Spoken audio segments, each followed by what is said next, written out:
Okay. Well,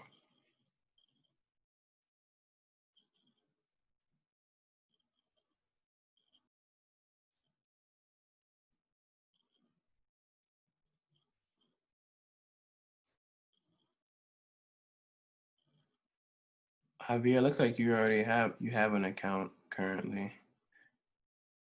I would just try to log in with your email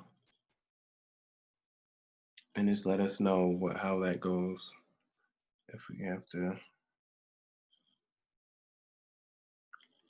Okay.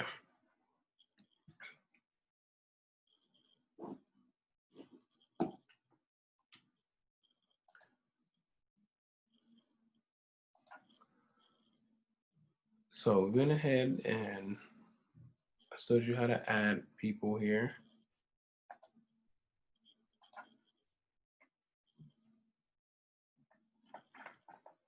Invite guardians. This is how the teachers create assignments. Add material.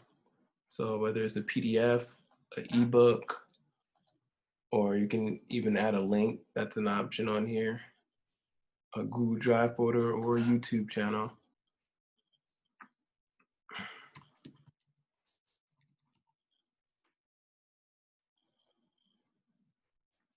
Search one directly. I guess on here in Google Classroom itself, when you do it this way, there is no option to approve when you're on this part of it to insert a video. So if you do it this way, there's no option to approve that. So you would have to get the link, take it to your YouTube on your your computer, and then see the approved button and click approved for that.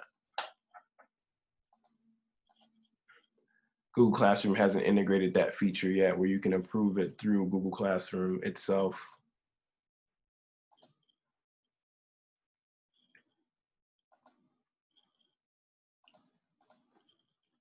Again, this is a view of all of the assignments that have been created. There's only about 5 of them here that I have so far. I'm pretty sure throughout the year there'll be a lot more because I'm going to continuously post something just so people can see. See, I got a couple comments here. Just family see. And the question here was, how was your day? I'll go a little slower. Hey, how was your day? And then I had a couple people that responded. I have a really great class here. Everybody's really responsive. So right now is probably the time where I'm not the most responsive just because I'm in this training with you all right now. But usually I respond pretty quickly to what's posted. Again, also it's my only class too. So I'm pretty sure if I had like multiple classes, my responses wouldn't be as fast. I'm not sure, I'm not a teacher. So that type of load is not something that I'm used to. I commend all of you for all the work you do, counselors, teachers, mentors, because I do know that it's a lot of work. A lot of my family's in education as well, so. All right, I'm trying to think of something else specific that you guys would like to see on here. Can I see how you do the Google Meets on under classwork? Yeah. So I'll just go ahead and click it. Basically, it's just a link just to open it up.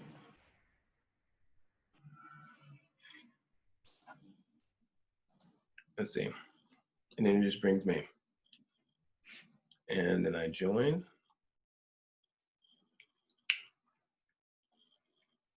And then I can copy this, add people here, different emails.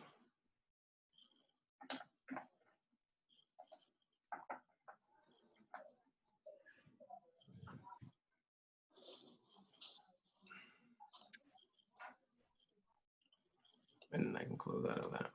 So Anthony, when you create that, is that something that that has to happen at right now, or is that something that can happen later where you where you schedule it type of thing? Well, yeah, you can always schedule it. So Okay. in the stream, you have this meet link right here, Got it. Okay. right? So that's yours. And how I got that Mm-hmm. was actually going to my settings. I'll make sure I'm not moving too quick here. Can you see the participant chat right here? Can you see Where, anything like, on the No, right-hand corner? no, we don't see it. I Okay, don't see it. good, because I have it there so I can see who's like trying to get into the class, but you guys can't see it, so that's great. The settings right here on the right-hand side, and I'm scrolling down, and right here where it says meet, this was off before, so I turned it on and it generated a code for me. And that same code generates on the stream front page right here when I click it. So say that you wanna like, you know, schedule Google Meet, I can just copy that.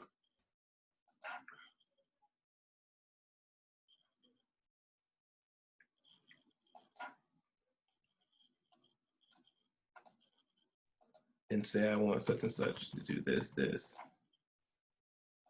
And then I can add the Google Meets on there. Let me make sure that's the same one. 1 second. Let's go to stream.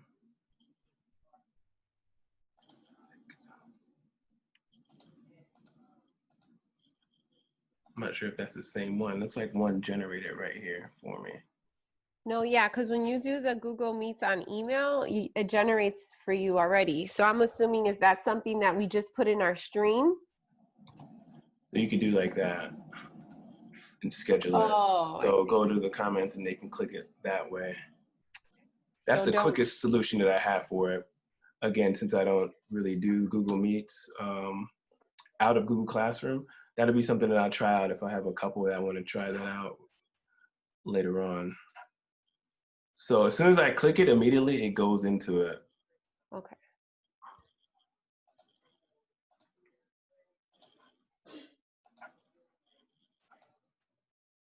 And you can post that in, say, hey, I'm in here right now. Got it. Hope nobody clicks it because I'm not going to be in there. So I'm it's here. like if you want to do like virtual office hours or something. Mm-hmm. Got it. It's always, this link is always going to be up there. So if you want to set, like, say you want to say that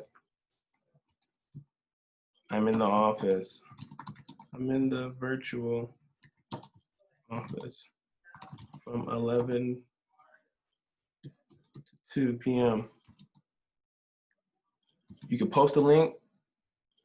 And from the meeting we had on Friday, after speaking to a lot of teachers, they said, although this link is up top here, the Meet link, a lot of students are not obvious to seeing it. Of course, it's there all the time, but kids look into the stream here before they look up top. So maybe you can say, hey, I'm in the virtual office from 1 to 2. And you post that. And then that's up above. That stays there. It's going to be at the top. And so say I move this to the top. I'm moving these 2 items to the top so you can see what it looks like. With more stuff, I add more assignments or whatnot. And I still want students to see this. I can just come here, click the little button and move that to the top again. So they always see that. You can move that to the top as many times as you want. So it's basically the first thing they see when they come in. Oh, so whatever you want the students to see first, you can move to the top always.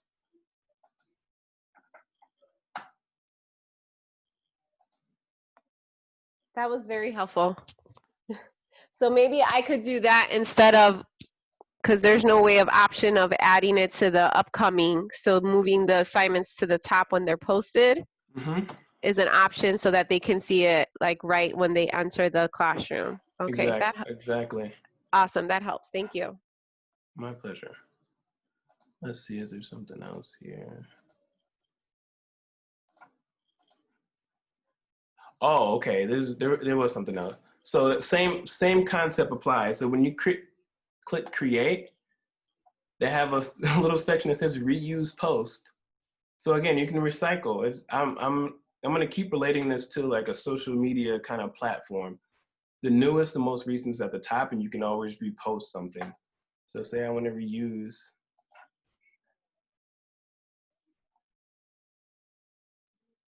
one of my assignments. So I guess this applies for assignments though.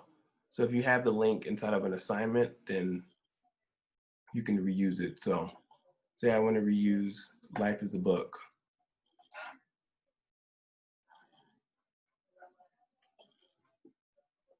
And I want to add something additional to it to post. Life is a book. This is part 2 of my life.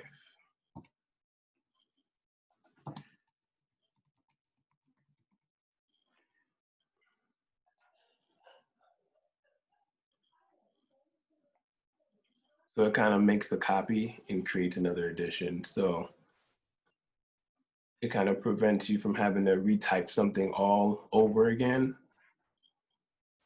And you can reuse certain resources that you've already created.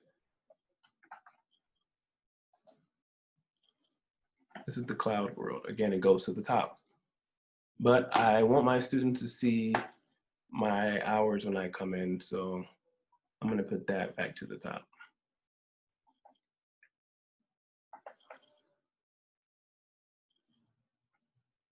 Let's see.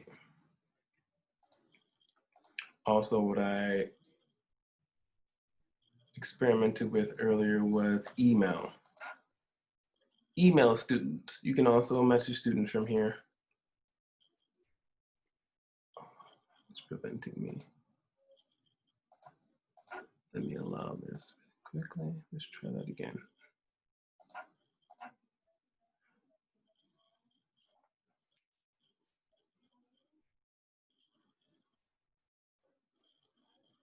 So this will populate. I don't have to email Cologne, but he knows to expect emails from me anyway. So I'll close this.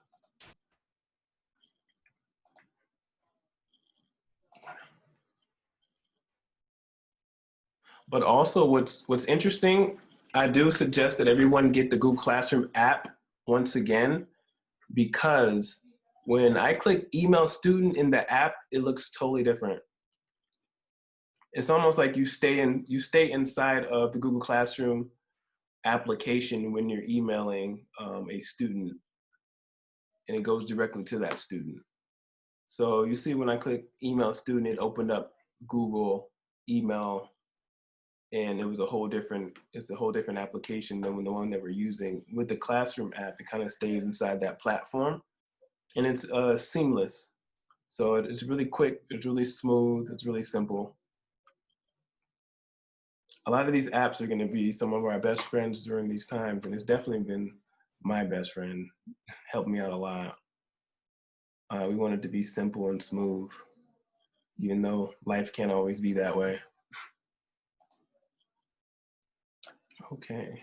So Anthony, I mean, this doesn't pertain to Google Classroom, but now that I have you here, a lot of kids are starting to get like kicked out of like their username and passwords are not working. I get like 2 to 3 kids like a week saying that their login information is no longer working. Do you guys know? Do you know what's going on, or? I'm not sure what that would be for kids getting kicked out. Yeah, like they can't even log in. Like they can't even log in with their username. And then that's why I email you and Jamie. I think all of you guys had got back to me about the emails and reset it. I just don't know what the issue is with that. You know what I mean? Yeah, I'm not sure. I know I've seen some, yeah, I'm not quite sure. Javier, were you saying something? Yes, I have the same problem, the Medina, with the students. Yeah, so I'll tell you what I've noticed. When I get these emails, I check the students' accounts. A lot of these students have recently been in their accounts, I've noticed. So it was like you reporting the student can't get in. It looks like from my end, I see the student was in like an hour ago, or the student was accessing their email like yesterday. And so I'm not sure what's going on between that period to where they can't access it now. So I just go ahead and reset it with the same password again and have them try it again. Okay. There could be a lot of different reasons, and we would need to go deep into our records to kind of like, there's a lot of records, that email records, so far as activity, and it would take a long time to go through all of them. But that's what we would have to do to like see what the root of it is. And even that can be a little blurry as well. So there won't be a definite answer to what's going on exactly, but we can kind of put some things together. Okay. So I've been looking into that as well, because I've noticed that, and I was trying to figure out what are these kids doing, or what's happening right now to where they're getting kicked out, or. Right. Yeah, I'm not too sure. That's why I was wondering. I was all like, 'cause I get like at least 2 to 3 kids a week telling me since we started the e-learning that they said that they can't log in anymore, and I was like, oh, I'm not too sure. But that's why I just been emailing you guys. You've been resetting, and so far it's been okay. But I just noticed it more. That's why I asked. Okay. Yeah, definitely. Thank you for asking that question. Just informed me to continue to keep looking deeper into that issue. Let me write that down as well. Anthony, I have a question completely unrelated to Google Classroom, but we're still enrolling students for quarter 4. Are emails still being created and all that stuff for new students? They should be being created. I haven't received any emails about new students myself.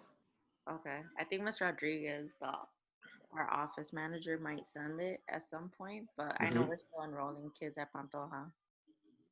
Okay. If there are students, if they are being enrolled, I'll double check with the team. I know I haven't been a part of that process recently for enrolling new students. As soon as I get an email about a student not having an account or can't get in, I traditionally hop on it immediately. Okay. To get that taken care of. So I'll double check with them to make sure that whoever's receiving that information is doing that. Okay, thank you. And if not, if there's something that hasn't been done quickly, you all know you can send me an email and I'll hop on it. These student emails, we got to make sure they're good, they're taken care of. And another thing, I'm sorry, I'm having a lot of, I'm sorry. That's all I really wanted to know with Google Classroom. Just the intro stuff, because we don't do what teachers do. I just wanted to know how to post all this stuff and figure out all the organization of it. But overall, are you guys looking into the all email feature in Gmail? Because a lot of my kids, like when I do the all, like let's say I want to email all the 12th graders together, a lot of them tell me that they don't get that email. Okay. So the group I remember you telling me that, yeah. Yeah, and I'm still having that issue where I still have kids that are not receiving the email when I do the whole cohort. Are some of these students, okay, I'm sorry, go ahead. And then on some of the kids, like when there's that hyperlink where it tells you their email, some of them are connected to ABF and they're AEC students. Okay. So I'm not too sure, like I don't, you know what I mean? Yeah. On how that, on your end, how that is like organized. Okay. Was the student at ABF before, or was the student ever? No, it was never at ABF. Never at ABF. I'll have to take a look. Send me some. Well, I know you've been sending me. Yeah. Certain information So of students. it's the cohort. So it's just like, AEC 11, AEC 12. Are all our AEC students that are in 11th grade connected to that AEC all group? Do you see what I mean? Yeah, I did notice that. So when you sent me the email of some of the students, I did see the difference was some of the students were in a different grade. So one was supposed to be in 11th grade, but it looks like the student had still been in 10th grade. Right. So I went in and adjusted that. So that's probably, I mean, I don't know how to do that. Yeah. But So a lot of my kids, like I have, I'm not too sure if you guys can overlook that cohort and see mhm. that to make sure that all of them are in that group. You know what I mean? Yeah. Because at this point, it's like this is what we're working off of, and it's important that they're receiving the our emails. You know what I mean? Mhm. And that they're connected. I'm not too sure how that works. I know that for sure. I know one of them, my seniors, it says ABF. Areli Garcia, it says Mhm. Aspira Business Finance. It Okay. doesn't say Aspira Early College. So I'm not too sure. I don't know. Okay. That's something I would definitely look into, and I'll follow up with you some more with to see Awesome. where they're what's missing right there. Right. Okay. I want to also make sure that some of these students may have the same name, Mhm. and that could be a part of it too. Again, that's just me throwing something out there. I'm Yeah. not actually specifically sure why You're that's right, happening. because I have a Hector Diaz and ABF has a Hector Diaz, and my Hector Diaz kept getting booted off. And then Mm, he didn't know why. He's a senior and he's been with us since his sophomore year.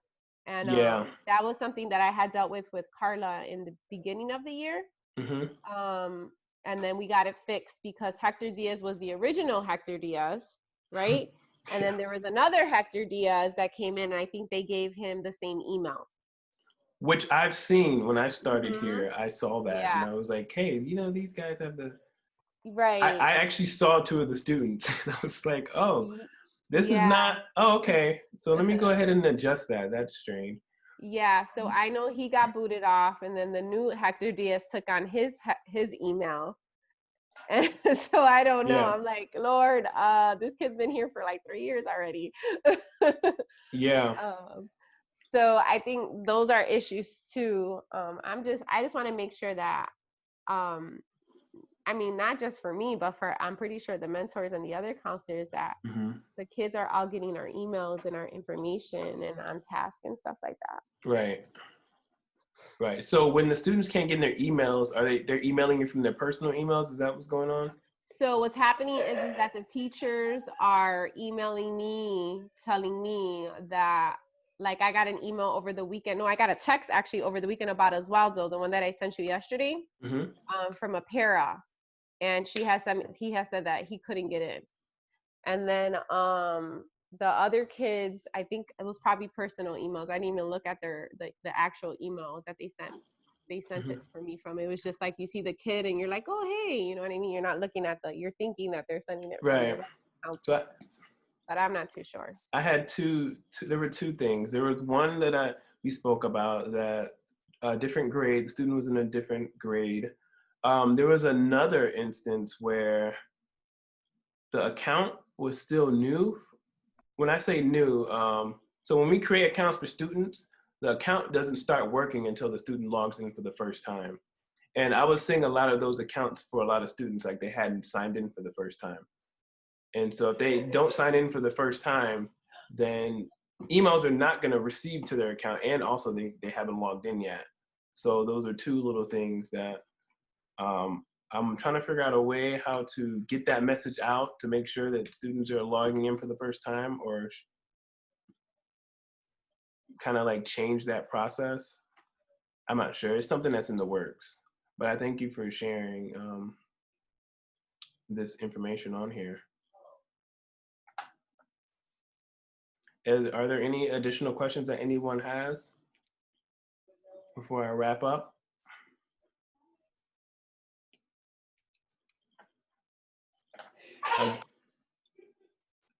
Again, the application, the Google Classroom app is a pretty cool app that I would utilize if I were you guys. I tell you, it's way easier than like doing it on the desktop. It's way smoother.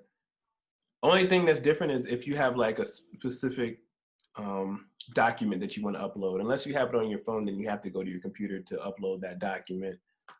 Unless you have it on Google Google, what is it called? Drive, which you have a Google Drive folder. It's right there. You can click on it and then Right. go through.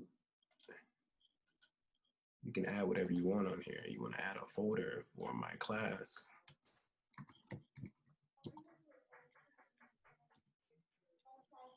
maybe create a folder and upload all your assets and your documents in this folder. So when it comes time to add something, you can literally, you know, add it from the Google Drive.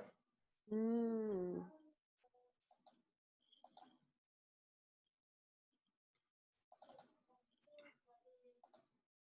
See, you do it just like that. It's all integrated. So that's the great thing about having the Google Classroom and having a Google account, because it's all integrated together. So to make your life a lot easier.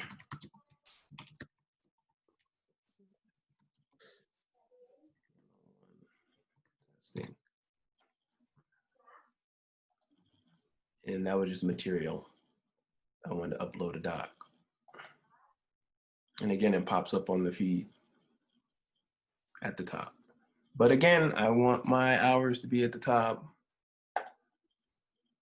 So they're gonna log in, the students are gonna log in, they're gonna see my hours, and then they're going to see, oh, Mr. Anthony Royster posted new material. Google Classroom 101 Tetsing. So that's all I got for you guys today. If you guys have any additional questions, feel free to email me. You can reach me in Google Hangouts. Also, you can reach us at ithelpdesk@aspirail.org. And our chat is open every day. So if you have any questions, feel free to utilize that chat. I'll post it here in the group chat at aspiraio.org.